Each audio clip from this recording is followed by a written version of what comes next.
Eu esperava mais do segundo episódio de A Casa do Dragão, porém foi um episódio satisfatório, né? A gente tem o desenvolvimento do primeiro episódio e as consequências que eles traz para os dois lados, tanto para o lado dos pretos quanto o lado dos verdes, justamente porque a partir desse momento a gente tem Rhaenyra vendo que o Daemon ele continua com seu plano inicial de anarquia, né? Ele quer defender o reino com as suas próprias virtudes. E como ele fazia com o próprio irmão dele, já que ele era ali o rei consorte que foi totalmente disposto do seu cargo por conta da sua ganância. E a gente tem o lado dos verdes, que a partir do momento que o rei aí, o Aegon, tira o Otto como mão, provavelmente no terceiro episódio a gente vai ver isso desenrolar mais, porque ele vai pra guerra. Até tem um pedaço de um teaser ali, onde a gente vê o brasão da Casa dos Verdes sendo estiado, e provavelmente eles vão iniciar a guerra de uma forma muito prematura, né? Já que o plano do Criston Cole deu praticamente errado. Deu quase certo, mas deu errado porque os gêmeos ali procuraram a sua morte, né? Acharam seu ponto de glória. Bom, o segundo episódio pra mim é um episódio satisfatório, né? A gente não tem um grande episódio, a gente não tem um épico episódio, mas é um episódio que concentra a trama e vai mandar a gente pro rumo dessa temporada. E falando nisso, a gente vai comentar sobre todo esse episódio. Então vem comigo, meus quesitos, tem bastante coisa pra ver aqui e tem bastante coisa pra comentar se você gostou ou se não gostou desse segundo episódio de A Casa do Dragão. Porque a gente já inicia ali com toda a rebelião, né, do castelo, já que todo mundo foi mobilizado após a morte do filho do Aegon II, e a gente vê ali que todo mundo foi acordado no meio da noite para saber quem era o suposto assassino. E o Aegon ali destruindo até a maquete do pai dele, né? Coitadinho, o pai dele demorou anos para construir esse negócio, o moleque vai lá numa crise de fúria e destrói, justamente porque ele tá culpando o pai dele, né? É um fardo, ele por um lado, ele quer ser rei para se vingar, antes ele não queria ser rei, ele lembra disso, por isso que ele destrói a maquete em si, porque ele odeia o pai dele, né? E o fato de ele ser rei. A gente também tem aí o Otto junto com a Alicent, né? Eles estão aí vendo tudo que tá acontecendo. A Alicent é a santa do rolê, justamente porque ela acha que tá sendo uma maldição pra ela, justamente porque a gente sabe que coisas ela está fazendo com o Sir Criston Cole, e ela se acha a toda santa aí, né? Ela quer se colocar em um suposto julgamento falso, que a gente tá vendo que nada disso tá acontecendo, né? Ela se julga um pouquinho, depois ela vai lá e ó, pau! Entendeu? Essa é a parada dela. E a gente vê todo esse desenrolar. E aqui a gente também vê o Aegon totalmente fora de controle, já que os instintos jovens dele, né, tendem a falar mais que uma sabedoria de um rei. E aí até eu concordo com o Otto, né? O Otto Hightower ali, apesar de ele ser um mau caráter, né, ele tem a experiência de guerra, coisa que o rei não tem, esse rei jovem não tem, né? Tanto que ele acusa todo mundo ali de tá conspirando contra ele, né? O fato é que a partir desse momento ele se abraça como rei mesmo, ele fala, agora eu sou o rei porque ele quer vingança, nada mais que isso. Ele, a partir desse momento ele quer destruição, e isso que a gente sabe que leva à ruína, né, dos Targaryen, porque esse rei, ele não queria ser rei, agora ele quer vingança, porque os verdes são santos, né? Eles esquecem o que eles fazem. O que importa é o que fazem contra eles. E uma coisa que me incomodou novamente aí nesse episódio foi o fato da Helena. Eu não sei se a atriz ela não consegue entregar uma boa atuação, não sei o que tá rolando, mas eu não consigo me conectar a ela. Sendo que a gente tem aí, a Helena é o ponto fraco da Alicent, né? Como a gente viu. Tipo assim, o mundo tá acabando, seu filho acabou de morrer. Importante é que a minha filha, ela tá triste, gente. Minha filha tá abalada, minha filha tá sozinha e eu quero consolá-la. E a gente tem algumas cenas que não foram ao ar nesse episódio. A gente tinha uma cena ali que foi divulgada, nos materiais antes da série lançar, que nessa cena do funeral havia uma ela provavelmente ali a Helena ia sair correndo, mas isso não aconteceu. Eu achei até que meio broxante esse funeral aí. Eu não entendi muito bem o sentimento que eles quiseram passar, porque realmente a Helena ela é muito nebulosa, a gente não consegue ter uma profundidade nessa personagem. A gente sabe que ela é bem introspectiva, mas isso não é retratado como um subtexto, é de forma literal. A gente não consegue entrar nos pensamentos dela, e isso acaba sendo até ruim. Caraca, ela tá vendo o filho dela ali, costurado a cabeça, e tipo, ela só tá se preocupando, eu não conheço as pessoas que estão ali me consolando. Eu achei bem complicado esse desenvolvimento da Helena, e a gente sabe que o final dela vai ser a morte. Eu não sei se vai ser a morte, eu tô prevendo que provavelmente vai ser nessa temporada que ela vai se suicidar, vai se jogar de algum canto, porque o personagem dela aí tá muito sem sal, né? Se a gente for pegar no contexto geral. E a gente também tem, né, o Sangue Queijo sendo finalizado, né? O Sangue aí, que era um ex Manto Dourado, e são localizados até muito rápido, né? Ele foi capturado no 7º portão do reino, que é um portão muito distante, né? E por isso que ele foi para lá, porque até o aviso de fechar todos os portões ali do reino, esse portão onde ele foi encontrado com a cabeça do herdeiro do trono, dava tempo ali de não chegar a tempo, né? Fecha os portões, aí mas mesmo assim ele foi capturado. Tolo, né? Tolo, bem tolo. Eu tinha que sair correndo rasgado daí. E aí a gente vê aí o Stronger, né? O Stronger prestes a fazer uma tortura aí para revelar todos os planos que o Sangue, como o Sangue fez, por que ele fez. Só de ver as ferramentas ali, o Sangue já revelou tudo. Ó, foi o Daemon que mandou matar, deixa eu ficar tranquilinho aqui, porque eu revelo tudo. Mas o Stronger fala que o rei ali, descontrolado, dá um jeito bem rápido ali. Eu achei, aquela coisa, o rei, ele é muito imaturo, e ele poderia ali usar isso como um subterfúgio, né, ver a situação de um panorama maior, mas de fato ele tá cego ali pela morte do herdeiro do trono. A Rhaenyra, de certa forma, ela precisa amadurecer, né? Ela quer guerra, mas não quer magoar os verdes. Esse é o ponto dela. Por outro lado, a gente tem ele, simplesmente, né? Ela quer se fazer a rainha boa aí, mas o que tá acontecendo aqui? O que aconteceu? Mataram alguém lá? Não era um olho por um olho, um filho por um filho? Não me disseram quais circunstâncias essas. Eu acho que era isso que tava passando na cabeça do Daemon nesse momento ali, né?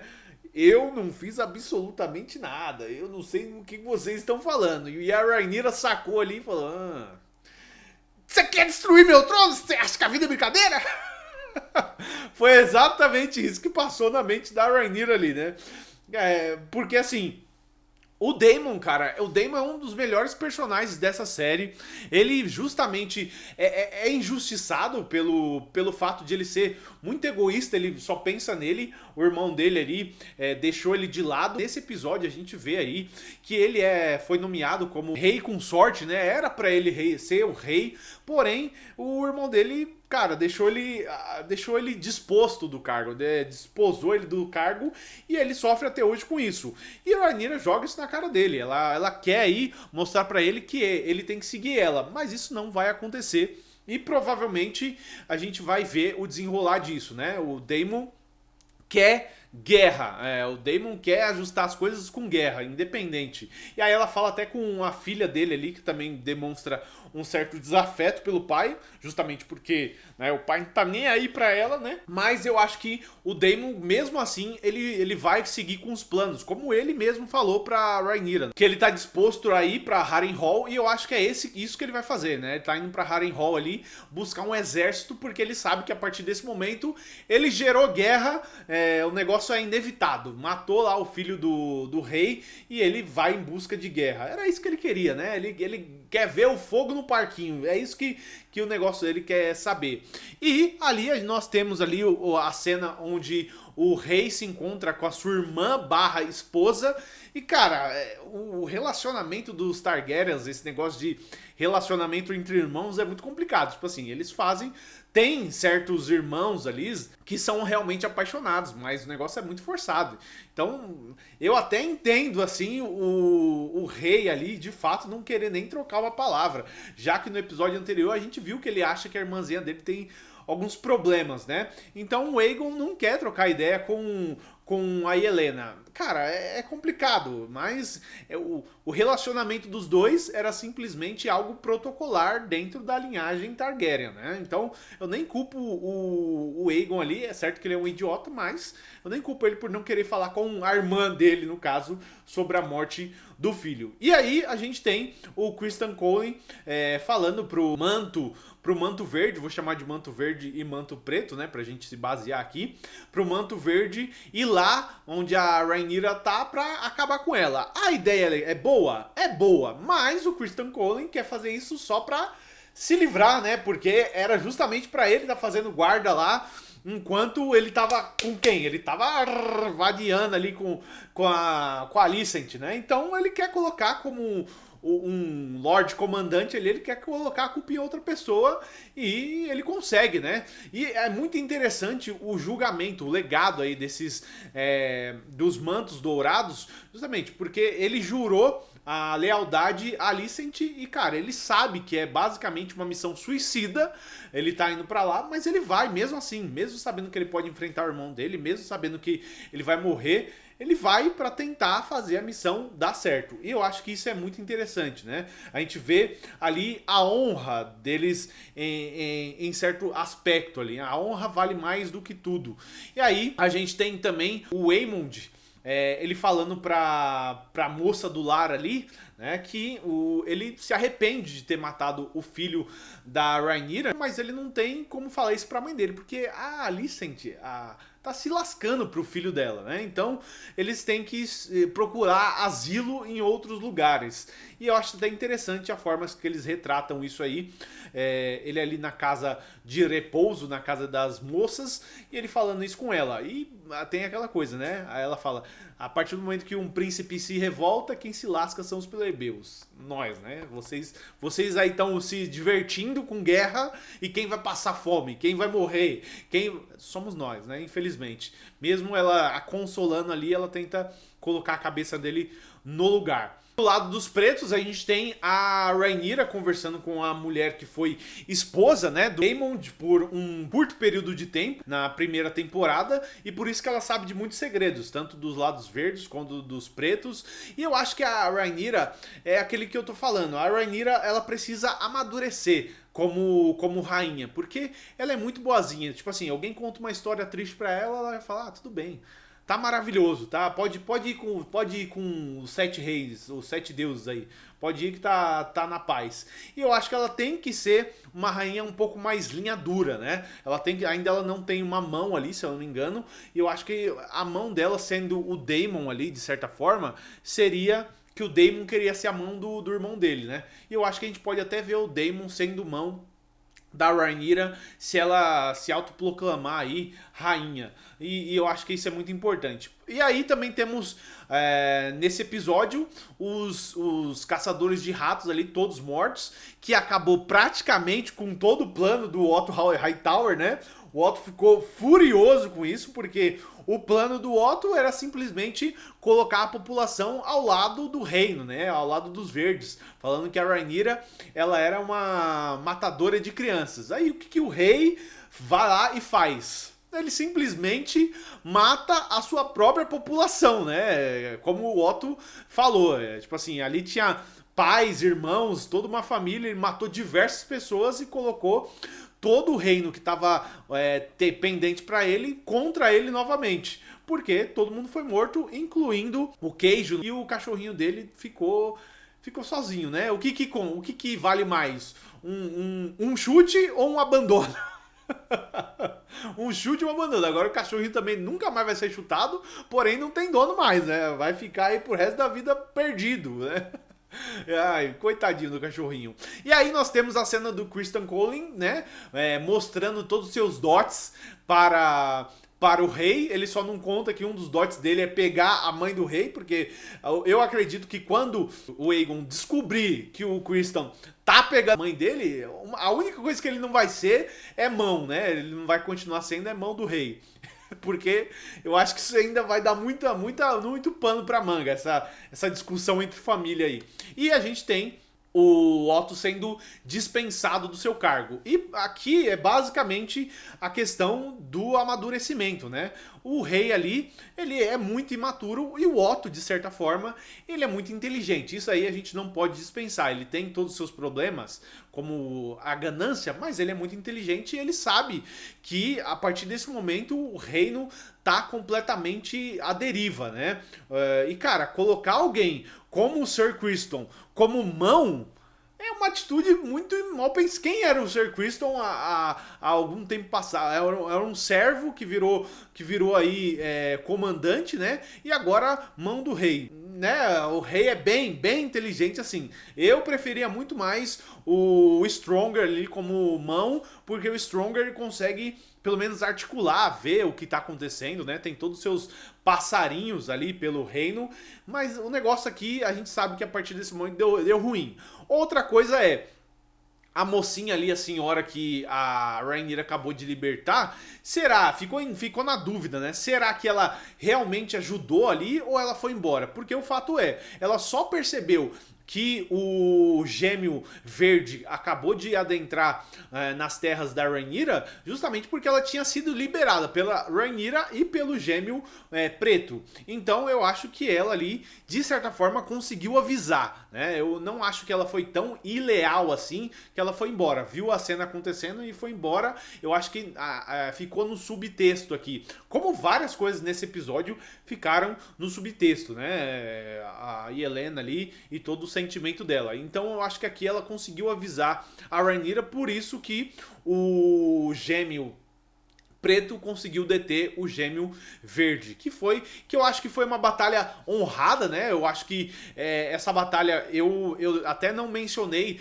no episódio que eu falei isso, como todos eles vão morrer, né? Como todos os personagens, que eu vou deixar no card aqui. E antes também já se inscreve aí no canal pra gente conversar mais sobre a Casa do Dragão e outros assuntos aqui, The Boys, começar a conversar sobre Star Wars. Tô deixando aqui no card, eu acho que tá aqui no card, como todos eles vão morrer, né? Se você não gosta, se você é muito apressado.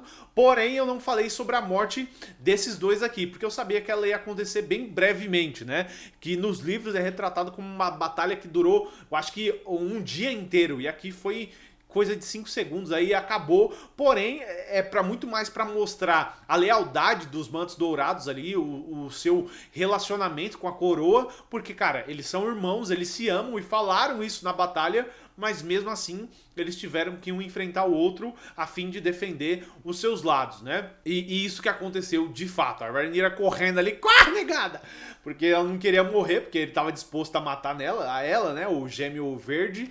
E o que acontece ali no final é até que emocionante ver os dois de fato indo ao seu fim, e o irmão, o Manto Dourado Preto, não aguenta, ele não quer continuar a vida dele. Olha que forte, ele cumpre a sua missão, que é simplesmente defender a rainha dele, mas de fato, a partir do momento que ele mata o irmão dele, ele não quer mais sobreviver, ele tende a tirar sua própria vida porque ele cumpriu a missão dele, mas o amor que ele sentia pelo irmão dele era muito maior, por isso que ele acaba se entregando a vida dele. Eu achei essa cena aqui uma das mais épicas desse episódio e poderia acabar por aqui, né? O episódio se encerrava por aqui, mas não, quiseram estender o episódio, ver a Rhaenyra aí vendo toda aquela tragédia ali, e depois disso a gente tem o Otto choramingando aí pra Alicent e falando, agora eu vou voltar. E é muito, esse discurso aqui, esse diálogo entre eles é muito importante porque tem algumas revelações aí. Uma delas é onde estava o filho da Alicent com o rei, que era o Daeron Targaryen, que até o momento não foi aí revelado, e a gente descobre que ele estava em Old Town, né? Ele está lá em Old Town, e que tá agora com a família Highgarden. E eu acho muito importante isso porque provavelmente o Daeron aí vai ser importante nessa segunda temporada. A gente vê eles até comentando sobre isso. A Alicent fala pro Otto ir pra Highgarden porque provavelmente os Tyrell aí, eles ainda estão indecisos em qual lado eles vão ficar. Então eu vou fazer um vídeo apenas explicando todos esses dizeres aqui, todas essas estratégias, principalmente para onde foi o Daemon, né? Porque eu acho que isso vai ser muito importante pro próximo episódio. Enfim, a gente tem essa pequena discussão entre os dois. A gente sabe que o Otto não vai ficar mais no reino, vai abrir mão mesmo do cargo dele. E aí a Alicent, ela decide falar pro pai dela, eu estou em pecado, né? Eu sou uma pecadora. Ninguém liga pra ela, né? Já perceberam isso? O problema é seu, tá? Tá em pecado, o problema é seu. Vai pra lá. Aí o que ela faz? Vai se autoflagelar? Como a gente vê aí em Game of Thrones, os caras se autoflagelando por estar em alto pecado? Não. Ela vai lá, vê o filho dela chorando, né, aos prantos, e o que ela faz? Olha a situação e fala, ai, tadinho do meu filho, né? E vai embora. E vai embora, tipo assim, problema deles. A única que ela liga é a Helena, e a Helena não liga pra ela, porque a Helena a gente sabe que tem sérios problemas aí. E aí depois disso ela vai. O episódio não precisava voltar no Criston Cole e a Helena, né? Mas ele volta pra macetar, pra falar, nossa, olha esse casal, que maravilhoso. Era pra não ter lado, né? Ou era pra gente não definir um lado correto. Mas não dá pra ver essa cena aqui e ficar feliz, né? Ela foi lá se libertar, tirar os traumas dela, né? Fazendo o quê? Já que eu tô em pecado mesmo, deixa eu pecar mais um pouquinho. Essa é a visão dela com o Criston Cole. Bom, eu acho que esse episódio valeu, o episódio foi melhor do que o primeiro pra mim. O primeiro foi muito bagunçado, aqui a gente tem uma evolução dos personagens e tem um desenvolvimento no que vai acontecer a trama. Agora é esperar pelo próximo episódio, né? E eu vou fazer outro vídeo aqui falando das expectativas e dessas tramas que estão em subtexto aí, o que podem acontecer no próximo episódio. Então amanhã tem vídeo sobre a Casa do Dragão e sobre todas essas coisas que aconteceram nesse episódio que ficaram num subtexto aí. Mas antes, claro, se inscreve aqui, é muito importante para mim a sua inscrição, e também vá lá, me segue nas redes sociais, eu vou deixar o link do WhatsApp aqui pra gente conversar sobre a Casa do Dragão e outros assuntos. Você pode mandar imagens, a gente conversar sobre coisas que estão acontecendo, e claro que eu te espero aqui num próximo vídeo, porque o próximo vídeo continua sendo da Casa do Dragão. Então, fui!